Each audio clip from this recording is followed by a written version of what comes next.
everyone. This is criminal profiler Pat Brown with a profiler's travel tips. And this question has been rolling all over the internet, so I just had to address it. And the question is this: when you're getting on you're on the airplane and you've got your seat, and somebody comes along and says, "Excuse me, could you exchange seats with me? Could you move?" Because they have some issue. They want to sit next to their husband who is somehow in a different part of the plane, or next to a child, or whatever the reasons are. Should I give up my seat to that person? And there have been so many stories about this on the internet, so many just different viewpoints on this. And I'm going to give you mine because I've flown a lot. Now, when you go to take a plane someplace, there is a thing called, you go on the internet and you pick your seat out.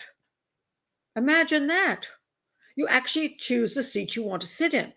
So if you are going to fly not alone, I fly alone a lot, so it doesn't really matter where I sit most of the time. But then again, I pick my seat. I like to sit next to the window. I like to look out. As we take off, I like to look out. As we land, I like to look out over the scenery if we happen to be low enough. And I choose that seat specifically because I can. When I pick my flight, I pick my seat. I choose that. Now, I get on the plane and somebody comes and says, "Excuse me, could you switch seats?" Because I want to sit next to my husband and he's in a different location. I'm like, didn't you pick out the seats when you were picking out your flight? Didn't you pick out two seats together? I've never seen a time that I know of when you're choosing your seat, you can't put two people together. Because I have traveled with my sister, my husband, my child, my friend, and we've always sat together in two seats. I have never seen an issue with this, unless you're getting on Southwest Airlines, in which case you cannot pick a seat. All you can do is try to get to be the first on board. And now you have to pay, I think it's $15, so you can be in A instead of B, C, or D. So if you want to pay 15, you pay $15 extra if you want to be first aboard the plane, if you're that obsessed that you must be sitting next to the person that you want to sit next to. But here's what just really blows my mind. It really does. So somebody comes up and says, can we exchange seats so I can sit next to my husband? And I'm like, don't you live with your husband? I mean, really, don't you live with him? Didn't you spend yesterday 24 hours a day with him? Aren't you, when you get off the plane, are you not going to spend your vacation with him? When he goes to work, do you actually go to work with him and sit with him for 8 hours? I don't think so. So why is it on this one plane flight, you absolutely have to be sitting next to that person? Once you take off, you're in the sky, you're looking at clouds. I'm pretty sure it's the same thing as sitting home on the couch. Do you really need to do it? Because if you were home on the couch, I'm going to guess your husband is in the other room as much as possible. He's probably happy not to sit next to you on the plane. Do you really have to sit next to a particular person on the plane? It makes no sense unless you have to take care of that person.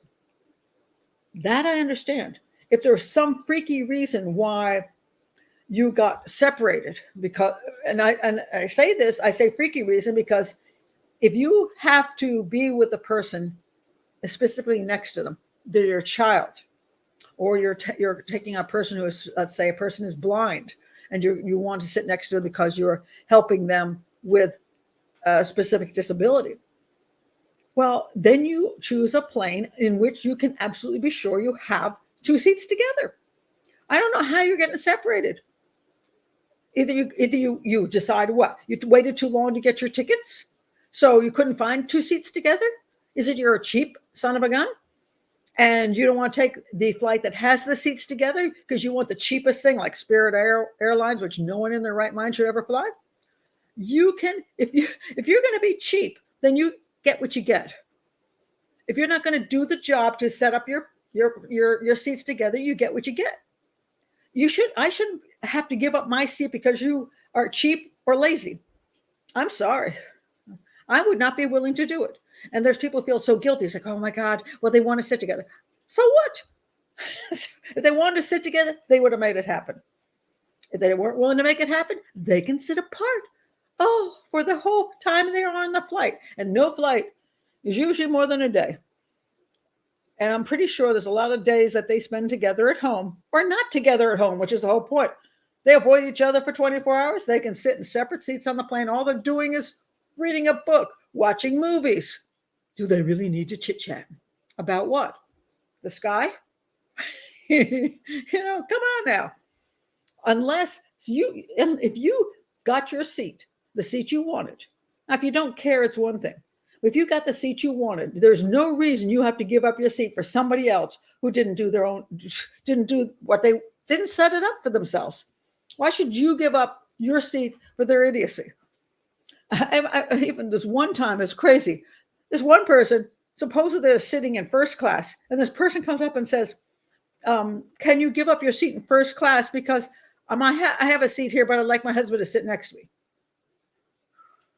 So they want you to give up your first class seat so you can go back into steerage? Well, no, lady. Why don't you ask the person in steerage if they'll give up their seat and they can move up and sit in first class? You can sit next to your husband and coach and let some lucky person sit in first class.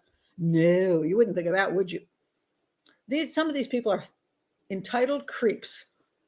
They think that they are more important than you and that their comfort level, that whatever they want in this period of time, which are on a flight, is more important than your comfort and enjoyment of that flight, as much as one can enjoy flying these days.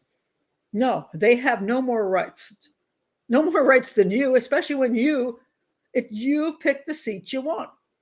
You don't have to give up anything unless it's, I say, an extreme emergency, some freaky situation. And anytime there's a freaky situation, for whatever reasons, if there's an explanation where you're like, wow, that person I've got to help this person out.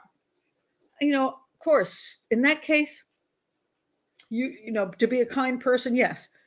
But I want to know what that freaky situation is. Like for some reason, I can't even think of one. It's the parent got separated from their young child. I don't know why they wouldn't have seats together, unless again they decided they weren't going to bother to book them together. So, yeah, you have no reason you have to give up when you're traveling. Traveling can be rough. Plane travel is not a big thrill these days, especially when you're not in first class. Coach sucks. I don't like very much of it. But if I'm going to do it, I'm going to choose what I choose, and somebody's not going to come along and make my life more miserable so they can have what they want. Because, as I said, they're lazy or cheap. They had the same ability to choose their seats as I did. And if they're not willing to do the work, oh well, I would say, sorry about that. But no, you don't have to give in to another person's entitlement. So that's my thoughts on should you keep your seat or give it up on an airline. This is Pat Brown. These are my profiler's travel tips because I've traveled a lot, and people ask me, can you give us some ideas about traveling, Pat? Because you've been around the world, and I would like to know how to travel better, how to be safe in traveling, what works and what doesn't work. So I'm going to do a whole series on this because why not? People have asked, so I'm going to do it. So anyway, my name is Profiler Pat Brown. And if you like this, do subscribe to the channel, click the like button, check all my playlists out because yes, normally I have an analysis of homicides. So this is a little bit different, but what the heck? It's YouTube. It's my YouTube channel. And I like to have fun. So thank you for being here. I hope you appreciate it. Bye.